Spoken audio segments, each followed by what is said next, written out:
Lietuvos ekonominiai rodikliai puikus ir manau, kad didžiąją dalimi prie to prisideda būtent mūsų verslas, mūsų Lietuvos verslas, na ir žinoma, mūsų Panevėžio verslas. Taip, 2024 pasiekimais pasidžiaugė Panevėžio prekybos pramonės ir amatų rūmų prezidentas Sigitas Gailiūnas. Ir išties, netokius jau blogus, kaip anksčiau prognozuota, 2024 mato regiono verslininkai. Metų rezultatai jau aptarti rūmų organizuotoje metinėje asamblėjoje. Garbingą 2024 Lietuvos eksporto prizą atsiėmusios bendrovės Harry Electra vadovas sako, kad iš dalies dėl mūsų šalyje esamos geresnės verslo situacijos juokais galima pagirti valdininkų pasyvumą. Viduje juokaujame, kad mūsų politikai per šiuos 4 metus kalbėjo ir ruošėsi padaryti viską, ką planavo padaryti ir estų politikai.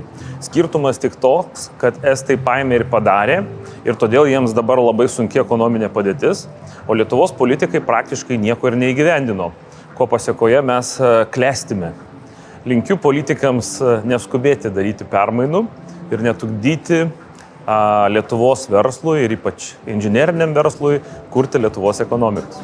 Mes puikiai pasiruošę ateinančiai dideliai užsakymų bangai ir nuo kitų metų antros pusės tikriausiai vėl darysim sekantį augimo šuolį.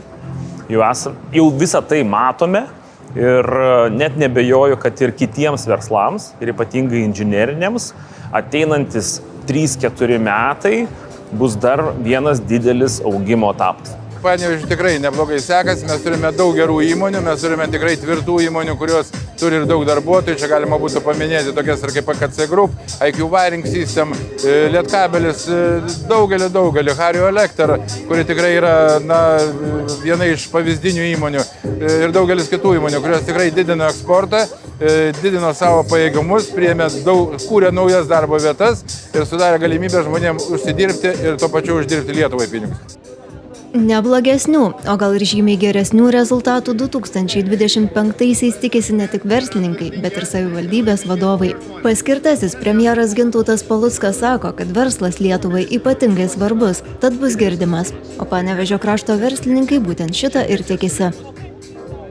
Norim, kad tie rezultatai, kurių mūsų verslo įmonės kuriuos pasiekė šiemet, kad juos praauktumėm, kad lūkesčiai mūsų įmonių iš tikrųjų, kurie yra, kad jie būtų pateisinti, išsipildytų. Na ir ypatingai norim kalbėti apie tai, kad mūsų naujoji vyriausybė išrinkta, kad glaudžiai bendrautų su mūsų prekybos pramonės ir amatų rūmais ir kad tie sprendimai, kuriuos jie ketina priiminėti ir kuriuos iš tikrųjų priiminės dėl biudžeto, jie būtų palankus verslui ir bendrai Lietuvos šalies ekonomikai.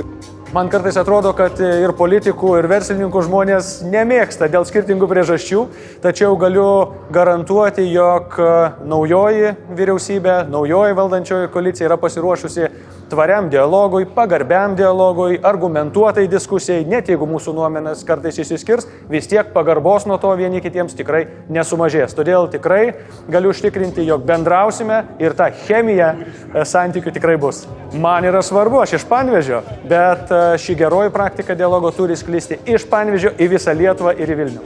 Panevėžio prekybos pramonės ir amatų rūmų tarybos posėdėje Aukštaitijos regiono gamybos ir paslaugų įmonės buvo vertintos pagal šiemet pasiektus pardavimų augimo, investicijų, inovacijų diegimo rezultatus bei socialinę veiklą.